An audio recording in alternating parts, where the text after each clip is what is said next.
Welcome to FemLead, the podcast on female leadership and role models.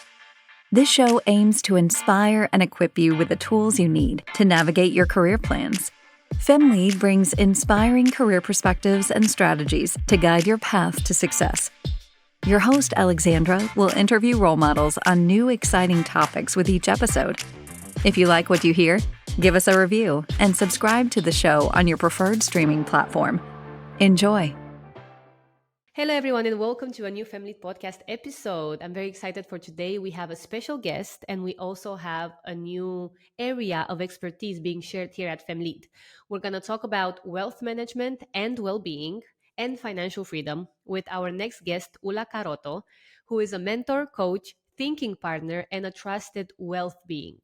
That is wealth plus well-being advisor. She combines her extensive knowledge of wealth management with powerful coaching and exquisite listening skills to help her clients find true prosperity in every area of their lives. Ula has an impressive 16 years of experience as a wealth manager and has been the trusted advisor to successful entrepreneurs, senior leaders, well-known families, and charities. At one stage in her career, she was responsible for nearly $1 billion of clients' wealth.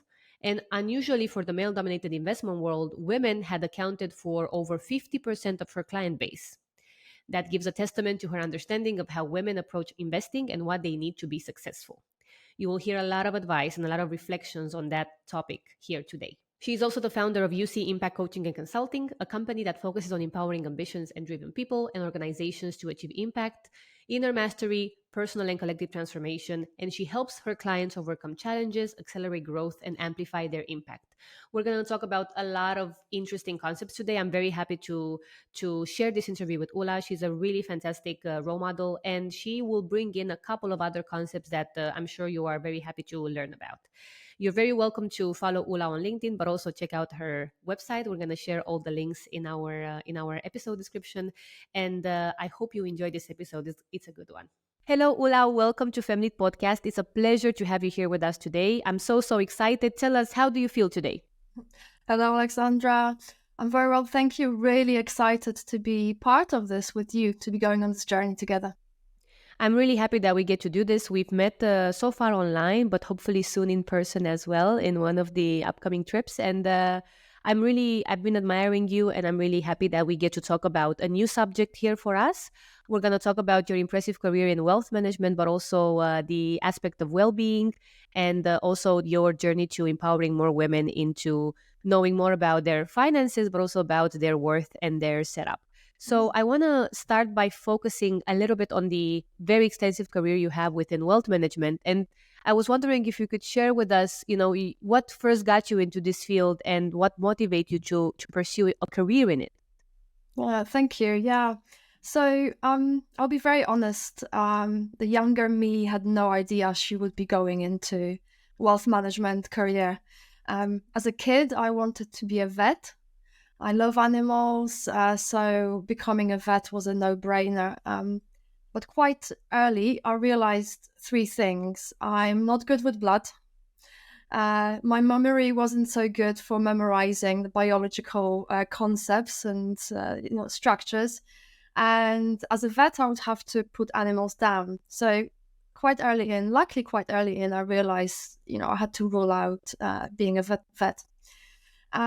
But I've always loved maths, always loved solving problems. It was really fun for me. So I decided to study mathematics. And I've added financial mathematics or finance to it, hoping to make my studies more applicable in the real world, because I knew I didn't want to be a maths teacher. I was born in Poland, so I started my studies back home. And after my first year, I decided to spend the summer months abroad to earn some money. Cue London. I fell in love with the city, so I decided to follow my heart and take a year off my studies to spend more time here in London. And during that year, I realized two things. Two things happened, actually. One of them was I got to meet loads of amazing people, and including my husband. And the other one was I realized that my career opportunities would be better if I studied in England. So rather than going back to Poland, I approached a local university, about transferring my the degree I've started to England. And believe it or not, they welcomed me, a STEM student. We are in high demand here, with open arms, and approved my first year from Poland, so I didn't have to repeat it. And then I returned to studies, but I got itchy feet again because I realized that the studies themselves might not prepare me well enough for the world of work. So I decided to take another year off from studies to gain work experience through a sandwich replacement. And that's where things got complicated, because applying for financial services jobs was a no-brainer, but I didn't really have any existing connections to the industry. I didn't have a very good understanding of what the different parts of financial services were. So I tried applying to loads of different types of companies, investment banks, asset management firms, wealth managers, and there was a problem there. And I think I know it's a problem many young people who are still at university or coming out of university are facing, because no one wanted to give me placement, give me experience, because I didn't have relevant work experience, nor the connections to get me in front of the right people. So it was a typical chicken and egg situation. Without experience, no one wanted to give me a job, but without a job, I couldn't gain experience. And just the other week, I was talking with a recent master's graduate who was dealing with the same situation. But the miracle happened. At the time, I was working in corporate catering to fund my studies and my living costs. And so it happened that my unit was at the building of JP Morgan Cazenove, stockbroker and investment bank. So I decided that I'm going to ask some of the clients for work experience, and what did I have to lose? It was really scary, but I told myself that if I do ask, at least I have a chance of getting work experience. But if I don't ask, there's definitely no chance there. So there was this one guy who was more approachable and more friendly than others.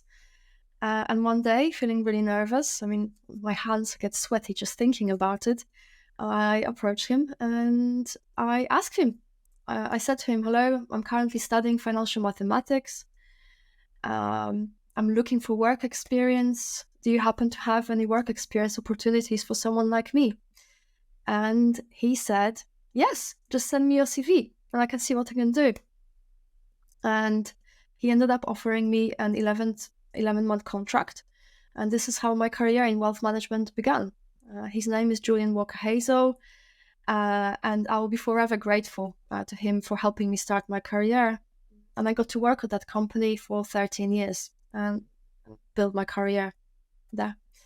Julian later revealed to me that the reason why he offered me the job was because he saw me working days and evenings and studying from big books every moment I could. So he said that he knew that I'm determined and hardworking. So I guess the moral of the story here is, and the things that I've been living by, is be brave and find courage to ask for opportunities. And I also worked hard and grabbed every opportunity that was given to me in turn. So that's how I got in. And there isn't anything much deeper behind why financial services. Actually, probably anything but deep. I wanted a well-paid job. I was really good at maths and financial mathematics, so financial services made sense. And I understand now that some of my money traumas and childhood family stories were driving me towards a career that would provide me with financial stability. And it was over time that I started connecting with my passion for helping people, empowering women to take control of their finances, and also making a positive impact. Fantastic. I'm happy you've mentioned two things. One, that you needed to get the courage to ask for support. Yeah. Because I think sometimes we imagine things will just happen if we are there, or if we have a degree, or if we apply through a portal. But realistically, you also need sometimes to hustle more and go and ask for that opportunity that will change your life and setup. Yeah. And it's not all the time straightforward. And I think a lot of the listeners here, at least for the FemLead community, know that, and they appreciate hearing other stories of people who have been through that, let's say, process of finding out how to gain the right opportunity, Mhm. because it is not straightforward all the time.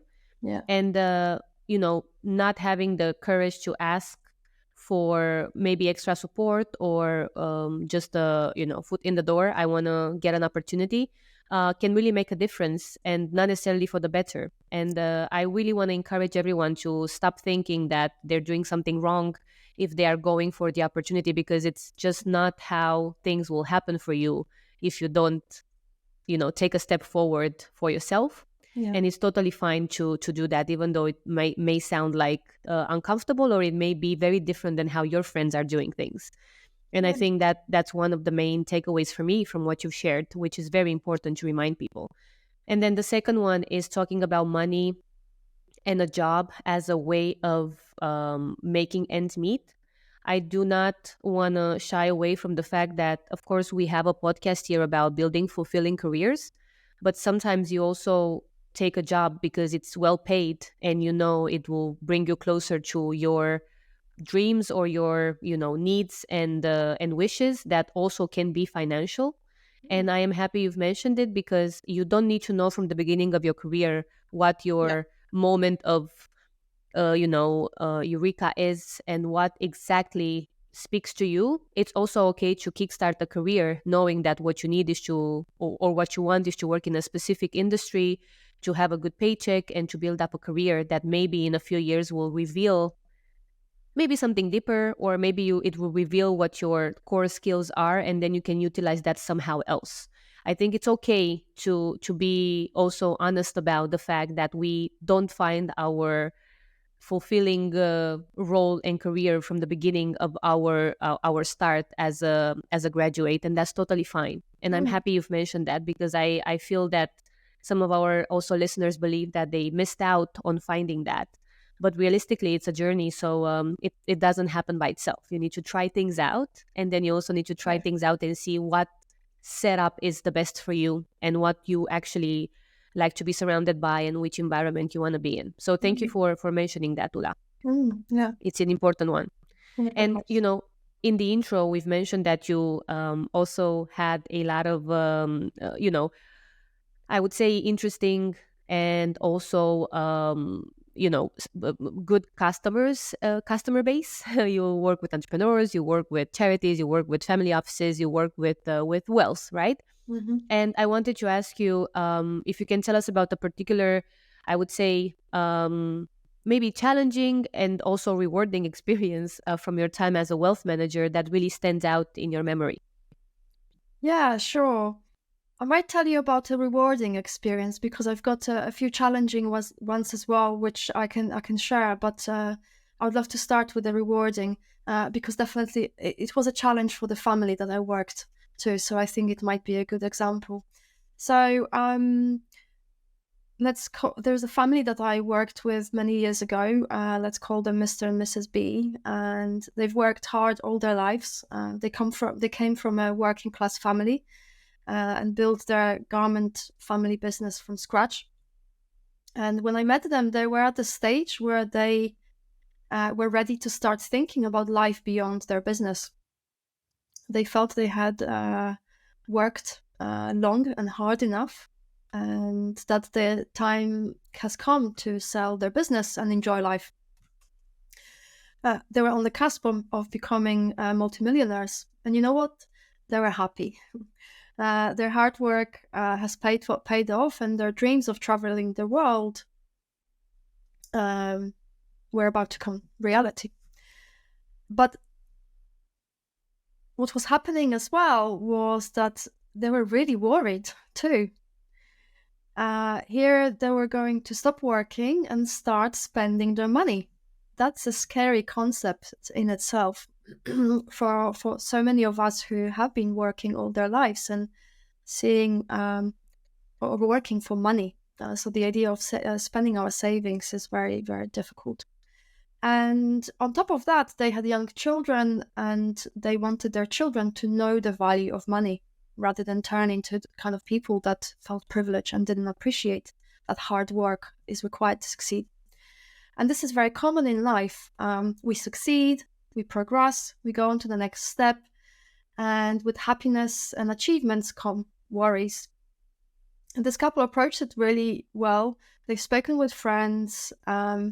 We've introduced them to people in similar situation as them, so they could hear about their experiences. And we also put together a long-term plan, which was part of my role. But most importantly, we have set up a charitable foundation for them, so their children could get involved in the wealth element of the family. They could run projects that could be close to their hearts, learn about money and investment. So the family could be doing this all together. And this, the reason why I wanted to share this experience, and it was a really rewarding for me, was this was an example of people who came from nothing, worked hard all their lives, and were aware enough to pause, assess their lives, decide that they have arrived where they wanted to, and they can exit and focus on living their lives. So many people keep chasing the next big thing, never stop enjoying their lives, and and here they're stopping, they're pausing. And the beautiful thing as well was that both the wife and the husband were involved in all these conversations. And again, we don't always see that. We sometimes, for whatever reason, decide that if we're in a relationship, that one of the partners will be focusing on the finances and the other one might feel a bit removed. And here they really wanted this to do this as a family. And also they wanted their children to understand that money has to be worked hard. This was the type of an impact I wanted to be making, helping my clients create meaningful lives and making a positive impact. Great. And so I think, I learned through my 16 years of career in wealth management and now of 2 years of coaching that money can buy happiness. We sometimes wonder whether it's possible, but as you increase wealth, some of the worries might drop off and others enter our reality. So I think that while money can buy happiness, it's only possible to hold on to it if we know how to access that happiness outside of the monetary terms. And that's something that I spend time on with my clients to help them find prosperity in all areas of their lives. That's where the magic can happen. Absolutely. And actually, on that note, I want to ask you about your insights from supporting, at some point, 50% of your clientele were women in a very male-dominated world. And I wanted to know if you can share some understandings about how women approach investing and money wealth, and what do they need in order to succeed in the financial realm. Yeah, there was a story I wanted to share about a client, female client relationship I had, and that was a challenging one. But let me take a step back. So when I became a portfolio manager and I started looking after clients' wealth, I naively thought that just because I'm a woman, all the women who are out there and haven't been keen to get involved in investing will start flooding in and all of a sudden become interested in talking about finances and investing. And that definitely wasn't the case. Because even though I was a woman, I was talking to these women about investments in a way that I was taught by men to talk to men. So it was a way designed by men for men. And that's when I realized that we do see investing different way. I realized that women can ask or might ask more questions than men, and that's a very good thing too. So there was this client that I took over actually, the story is quite sad because I used to work with her husband, and he used to be pretty involved in the relationship, but he became terminally ill. So the wife came in, and actually the first time she got to meet us was when we found out that she was ill. And sadly, he passed away soon after, and she came in and she was asking loads of questions. I did everything I could because she wanted to understand what's going on. She wanted to feel comfortable, and everything I did was to help her feel comfortable, help her feel that she can trust us. Unfortunately, one day I answered the phone from a call from her, and she was crying and pretty much screaming down the line. And what happened was that she didn't feel I guess I took a normal time scale to respond to her query, but she didn't know what the normal time scales were. She was expecting immediate help. And so this was quite an eye-opener, because I realized that it's about understanding each person, about what they need from the relationship, and equally how they want to communicate. And so in a way, see every person as a beginner when they come to it. Don't assume that they know about the industry. And this works the other way. So as a woman who is beginning their investment journey, whether you're doing it on your own or whether you're speaking with an advisor, don't be afraid to ask questions. You are there to learn, and they're there for you to help you understand. Also, do take some time to really understand what it is that you need. And if something doesn't feel right, trust your gut, trust your intuition, express your needs, express what doesn't feel right, and just go with it. On the other hand, as I said, we women like to ask lots of questions. Great, we like to educate ourselves. I would like you all to remember that it's impossible to know everything there is to know about finance. Everyone has an incomplete view of the world, even the investment advisor or you're talking to, or whoever wrote an article or the book you're reading to. So it's okay to educate yourself and research. In fact, it's crucial. But know that confidence isn't learned, it's earned.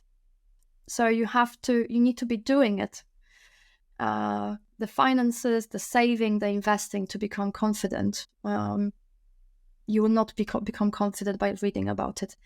In his latest book titled Hidden Potential, Adam Grant talks about becoming a creature of discomfort and becoming deliberately awkward. He says your goal is to feel awkward and uncomfortable. It's a sign that you're working, that you're progressing. And he talks about learning a new language, but I think it's a really nice analogy for beginning investing. And he talks, you can't wait until you acquire the whole library of knowledge and vocabulary. You have to go out there and talk to people. And investing is similar. You have to start. You have to go out and start doing it. You might be thinking, well, yes, but it's money. It's a much higher stakes when I'm playing with money when I'm not feeling ready to do it. Well, it's not about going out and investing your whole savings.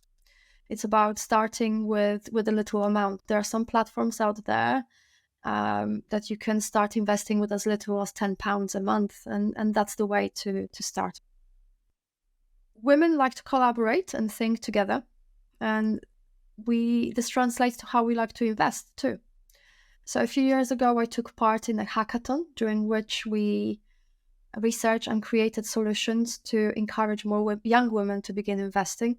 And we found that there was a strong drive towards investing in clubs for the sense of community and joint and support learning, and after the opportunity to pass the message on.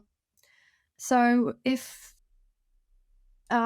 beginning investing feels like a scary concept, and you feel that maybe an ability to talk with someone, talk through ideas, and actually join in together, whether it's with your group of friends or strangers, into a club, that might be something worth considering as well. And there's one more thing that I'm going to share, and it's that in general, we women care about more than purely money or maximizing returns. So we don't think about investing in a linear way. Women often choose investments that agree with their values, and often their motivation to invest is to create a stable life and future, whether it's for themselves, for their families. So taking time to understand what your values are, what's important to you when it comes to investing, is very crucial, and is something I focus on with my wealth management clients, and now I do with my coaching clients. It's important to think of your lifelong goals so you know what the aim for is. And then you can have that aim in mind to keep you going when the going gets tough. So one last thing, nugget that I'll leave you with, which some of you might be surprised about, but I hope it will be helpful to get going. Studies have shown that women make better investors than men. Many reasons behind it. We are more likely to diversify, to spread between different types of investments. We are more likely to take long-term views and less likely to trade in and out, so based on emotions and testosterone. And so I invite you to take it to your heart. We are wired for investing, so claim your financial power. I love it. And honestly, one of my key, questions and really areas that we wanted to discuss today were, of course, about what sort of advice and reflections do you have from working to support and empower women to reach financial freedom and also financial wealth. And I'm very happy you've mentioned some of the areas where you've seen a difference and also what could be used as a advantage, because I do believe that speaking about financial freedom, it is very important for women to be independent financially. Yeah. Because that translates to every area of their life. Yeah. And then they can leave environments where they don't want to be because they can support themselves and they don't need to be dependent on a partner or a family member or be in a situation where they don't want to be. And I think we don't think enough about money and women at this scale, but there are millions of women who cannot leave an environment that is not good for them because they have not reached financial freedom, which is why we should invest in education. We should invest in sending women to school and ask them to learn about money and also ask for money when they work. And I'm very happy we have this conversation because I hope that some of our listeners that are probably from our target audience that has the opportunity and privilege to reach financial freedom also promotes the message further in their communities that women should reach financial freedom and always strive to be independent, never dependent on someone else for their finances. And this is how we can build wealth in time as well. Yeah, very, very important.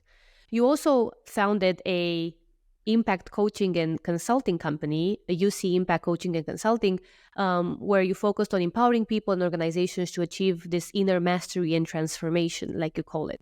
So can you tell us more about what are the principles and methods that you use to help your clients, overcome challenges and really amplify their impact? There are many methods out there. But there are a few core principles that I begin with when I work with clients. And I believe that all progress and transformation starts with awareness. So the principle I see, maybe I'll outline it first, is awareness and presence, influence and possibilities. So that awareness has to be preempted by a pause and slowing down, because when we are going 100 miles an hour, it's difficult to have a depth of awareness.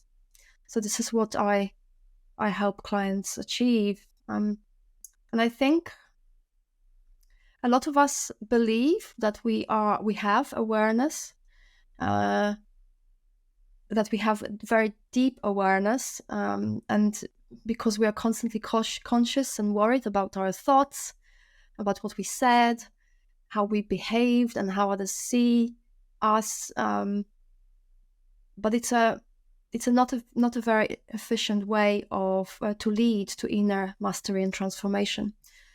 When we are in this kind of self-consciousness, which some of us see as awareness, we're often in our heads, being carried away by automatic reactions, being weighed down by negative thoughts and fears. And transformation and inner mastery start with realizing that our awareness can go deeper than that. So beyond our thoughts, beyond our feelings, emotions, so it can go. So in coaching, we use the iceberg model. We know what's above the surface of the water is what's visible. So our words, our tone, behaviors, and emotional responses. And it's what clients are most aware of, what we are most aware of on a daily basis. And my style of coaching starts with helping people deepen awareness of what's below the surface. So our thoughts, our feelings, our assumptions, needs, values, and beliefs. And the deeper we go into this awareness, the bigger the transformations that can happen.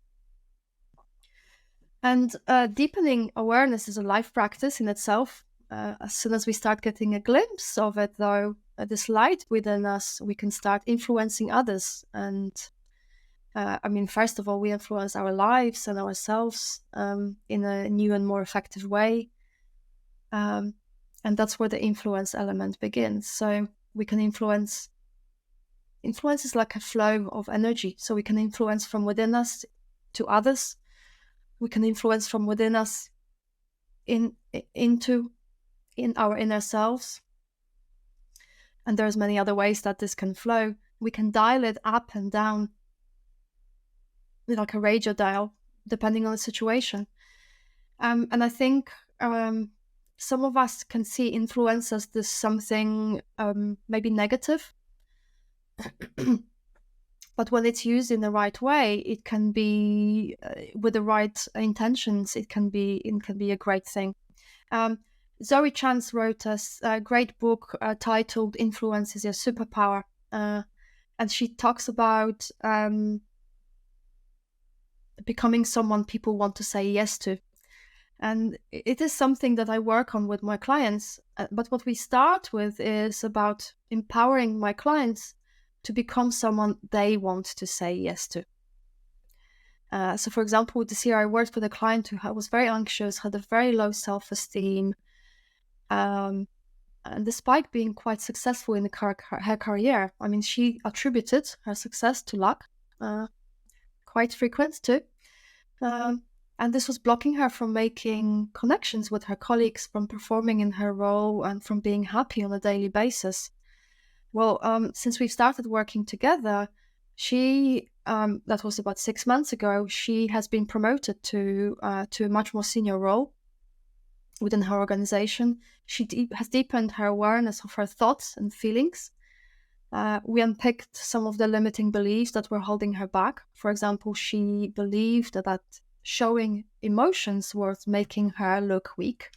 Again, something very, very common with us women, because we naturally are more connected to our emotions. But as we go through life and careers, we learn to disconnect from them. But she doesn't believe that anymore. And changing that belief has allowed her to reconnect to her full spectrum of emotions and use them to gain more trust, create deeper connections with colleagues and friends, and basically become a more authentic leader so she can influence better. She's leading much more fulfilling life. She heads up in an employee group. Her salary increased by 45%. So, it's really, really been impactful for her, and she's amplifying that impact. And then when we come to the third part, the possibilities, with that deeper awareness and influence, we can notice and create more opportunities and possibilities. And she's a good example of that. Those opportunities that maybe if she was going really fast might pass by in a really blurry way, and she either might not be able to catch them fast enough, or she might not be able to even spot them. When you slow down, it is as if time slows down and we have much clearer vision of what's happening around us, so we can take those opportunities. And it's something, another principle I use is about we say slow down to speed up, and that's what I've started alluding to with those opportunities. Imagine yourself driving a Ferrari going 100 miles an hour on a motorway, and everything is just blurry around you. It's really difficult to see, and difficult to see those beautiful sights around us. Maybe not on a motorway, but maybe see exits for those beautiful villages and exit those. And that's how it works with opportunities too. When we're going too fast, we can't see them. When we slow down, we can take some time to see them, to work on ourselves, to access them, and be gentler with ourselves on the way there. That's a beautiful reflection to also to end a very wonderful way of sharing how you do coaching, and also some of the methods that you use, because slowing down, it's, I would say, a requirement to having the space and time to actually reflect on what you've learned. If you don't give yourself time to take a pause, take a break, it will constantly be busy, and it will constantly be an experience that won't necessarily have a good impact on communities. And yeah, it's a big reflection for all of us to start to slow down. I'm definitely not the best example of it, but it's something that I try and I am aware of. It's very important to have the time to reflect in order to then go 10 times faster when you do find the next thing and the next step and the next, project, opportunity, engagement that you want to do, because you would have had the time to replenish, and then your energy is back and your drive is back, and you don't need to worry so much about whether you're doing the right thing. So that's a very important reflection. I'm happy you mentioned it, Ula. And can I add to this, because what I help women realize at a deep level how important is that they prioritize themselves. And I think it's something that, in a way, one of the reasons why we find it so difficult to slow down is that it might seem a bit selfish to take some rest, to spend some time on what is important to us, what feels right to us. And a lot of women I work with feel resistance towards slowing down and prioritizing ourselves, because we've been conditioned for most of our lives to look after others first. And you see, there's another great book called Essentialism. I do love books. It's called Essentialism by Greg McKeown. And he talks about the importance of protecting our most important asset. And that's ourselves. And this is the best asset for making a contribution to the world. And if we underinvest in ourselves, if we run ourselves down, we damage the very tool we need to make our highest contribution. And we all know the oxygen mask analogy. Put the oxygen mask on yourself before you help others. And that's very important. Or you can't pour from an empty cup. Yeah. These are very, very applicable. That is one of those that I share a lot about filling your cup first, and then being aware that once your glass is empty, then it's very hard to give others if you don't have enough for yourself. Yeah. Thank you so much, Ula. This has been a great, great, great chat. I want to move forward to the final 5 fire questions. Mhm. And even though you've mentioned a couple of books that we're going to link in the episode description, I also want to ask you, what is one book that has had a profound impact on your life and that you believe everyone should read? Yeah, this is a very hard one because, as I've mentioned, I love books, and there are so many of them that have been life changing. But I'm going to pick one that is one of the most recent one, and it was written by a woman. It's titled "Unbound: A Woman's Guide to Power" by Kasia Urbaniak. She trained to be a Taoist nun, and this training is really expensive. So she funded it by being one of the most successful dominatrices in New York. So she knows a thing or two about power. The book really skillfully unpicks power dynamics that we women seem to find less obvious than men. Also, I think we women often see power as something negative, something that gets misused. No surprises there. We see and experience so much of power misuse. And reading this book was really life-changing because it helped me better understand the various power dynamics at play, and also helped me to get a feel for how to control those power dynamics. Again, I'm using a little bit of a dial. We can use power for good causes, and we can dial it up and dial it down, and we can use it to make a positive impact.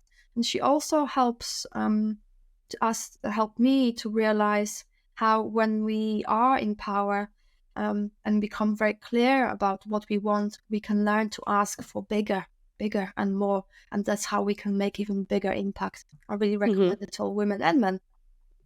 Great. Thank you for that.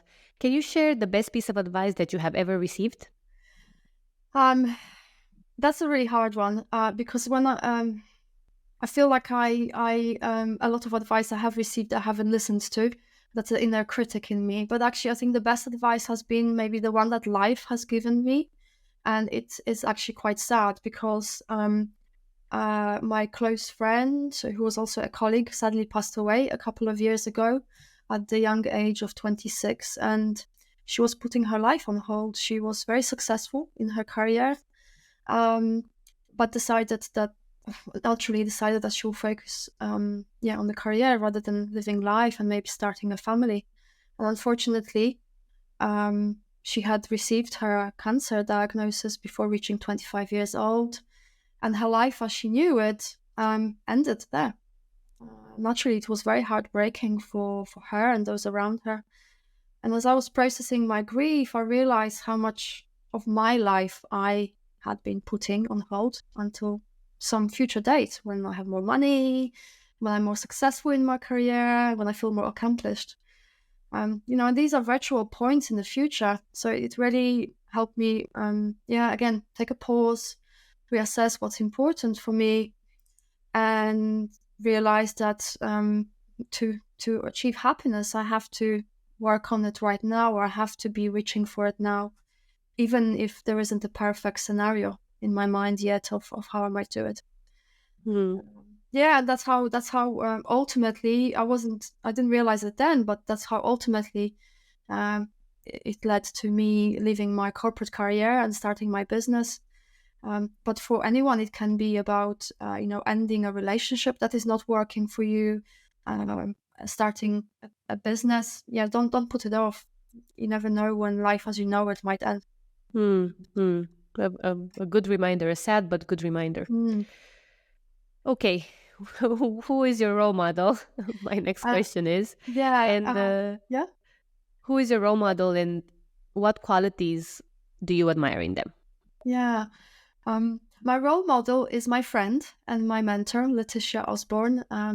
What I admire in her is her open-mindedness and her constant drive to learn. She's a force to be reckoned with. And I frequently say to her and think to myself, I want to be like her when I grow up. So she's in her mid-70s. She saw Jimi Hendrix live in her youth. And now she sometimes goes clubbing with us and dances to techno. She is a perfect example that we can learn anything and that it's never too late to follow your passion. She learned to paint after she retired, and believe me, she's an outstanding artist. She's still running a business, something that she's very passionate about. When she created this beautiful life, despite having a very difficult childhood, first back in Sierra Leone, where she's from, and then here in England, she's got courage, she's got resilience. She's been my mom away from home. She's my confidant. She's my business mentor, and most importantly, one of my best friends. Fantastic. Picture. That's a beautiful reminder also to look around us for role models and for the people that we admire, because they might just be standing there right next to us, besides us, helping us, right? So that's a very good reminder. Yeah, it doesn't have to be someone famous, someone we read a book about. No. Yeah. One of my last two questions is, if you were to have another career completely unrelated to your current path, what would it be and why? So many different careers. I think I would like to be a data scientist. So it is linked to my maths, so I guess it's a little bit related, but I love maths, I love logic, I love problem solving. At one stage in my recent past, I even got a place at a university for a master's degree in data sciences. But that kind of went away for many reasons. But I've got so many ideas for utilizing machine learning skills to solve some of the world problems. One of them is gender inequality. And quite often, as I said, I read many books and I notice these gender biases in literature. And so I really hope that they wouldn't be there, because although I'm conscious of them, some of the younger people or people who maybe are not aware of them might be being subjected to these biases, and that message gets repeated. So I had this idea for writing an algorithm that would pick those biases, and then I would work with publishers to update those books. I feel very passionate about that. So if there's someone out there who's a data scientist and wants to get into it, do get in touch. Yes. Thank you, Ula. That's really great. And last question is, if you could change places with someone, who would it be, and what would you learn to hope from their experience? It's Brené Brown. I mean, there are many people again, but Brené Brown, I would love to be in her head and have all the experience and knowledge she has about emotions, feelings, and the society in general. I'm fascinated by her work, especially on vulnerability and how she sees it as a superpower and a sign of strength. And her work has really inspired a lot of my personal work and growth. And it continues to inspire how I work with my clients as well. Mm-hmm. Fantastic. I think we can all relate to Brené Brown being a role model. So I definitely understand why you want to switch places with her for a day and learn something from her experience. Thank you so much, Ula. This has been a pleasure. I'm so happy you went through so many interesting concepts and also important concepts. And of course, you've also highlighted your coaching method, and I hope people will soon reach out and also follow you on online, because you do share a lot of great pieces of information. I hope you had fun today. Thank you for joining again, FemLead. It was really a pleasure. Thank you very much, Alexandra. Really enjoyed it. Thanks. We hope you've enjoyed this episode of FemLead Podcast. Share the news with your friends and follow us on social media at FemLead Podcast everywhere.